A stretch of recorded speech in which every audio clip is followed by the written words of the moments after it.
Hello, Sir Bryle. So, sagutin natin yung question mo. Bakit mababa ang resale value ng Hyundai Accent 2018-2022? 200k to 300k lang. Ito yung new look, sir, no? Tama. So, kung new look, talagang mababa ang value niya. Kasi, kalimitan sa mga tao ngayon, yung Hyundai Accent na 2011 to 2017 or may 18 kasi na lumabas na old look pa rin 2011 to 2018, yun ang mas gusto nila. Actually, nung 2018 lumabas yung new look, ang dami pa rin bumibili nung old look, yung Accent na na parang Bumblebee. So, mas gusto nila yun. Ang ang tirada kasi sa Hyundai, parang ganito yan Ang naglagay sa Hyundai sa mapa, sa car industry dito sa Pilipinas, noong 1997, Starex. Alam mo ba yung Starex na Jumbo? So, yung 1997, nilabas yung Starex na Jumbo. Nagulat yung tao, parang siguro around 2010 above, may umaandar pa rin na Starex Jumbo sa kalsada. Actually, kahit hanggang ngayon sa Baguio, ang daming Starex Jumbo. So, doon napatunayan yung tibay niyan. Doon nagmarka yan yung Hyundai dito sa atin. So, parang ganun din yung yung logic dyan sa Hyundai Accent na yan. Ang may napatunayan na is yung model na 2011 to 2018, yung old look. So, mas gusto nila yun.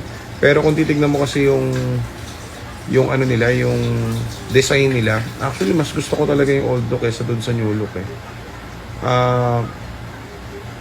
nakabili kasi ako ng 2018, nakabili ako ng 2019 nun, manual, ang tinakbo lang 3,000 kilometers mileage, naka-plastic pa lahat.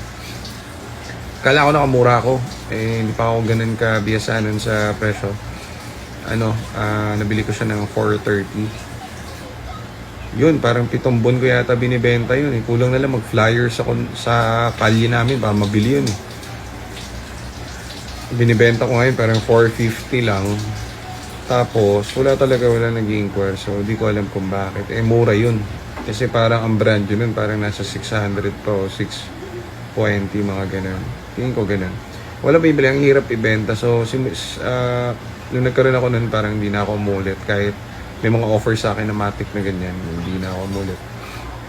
So ganun lang, tingin ko doon tinitignan kasi nila dyan yung may napatunayan na model dun sa kanila. So katulad dun yung 2011, pero matagal dun, 2011 to 2018 yung old look na Accent. So talagang minahal ng tao yun So yung design naman ngayon na maganda naman actually, kaso para kasing awkward parang basta may something wrong dun sa design Pero maganda, siya, parang modern naman yung design, pero yung iba hindi feel yung ganun design So ngayon, anong nangyari dyan dahil nagkakahirapan na. Parang ako dati, noong 2018, binibenta ko yung ganyan ko. Sobrang tagal ko na benta, sobra talaga. Wala namang kahit isang nag-view nun. Ewan ko paano nga nabenta, hindi ko na maalala. Pero, ganyan yung nangyayari ngayon. So, pababaan sila. So, syempre, popost nila yung sa kanila. Pag nakita nila kinabukasan na, wala naman nag-view, bababaan pa nila ngayon. So, nagpapababaan sila ng presyo. Pero yung yung 200k, wala namang ganun. Baka yun, ang nakita mo, financing. Ang presyo niyan siguro ngayon, sweet spot yan, 300 to 330, mga ganun. 200, wala naman. So, baka bangga yun, yung new look na 2018 to 2022 na Accent. So, yun lang yung piece ko dyan, kaya ba't siya mababa.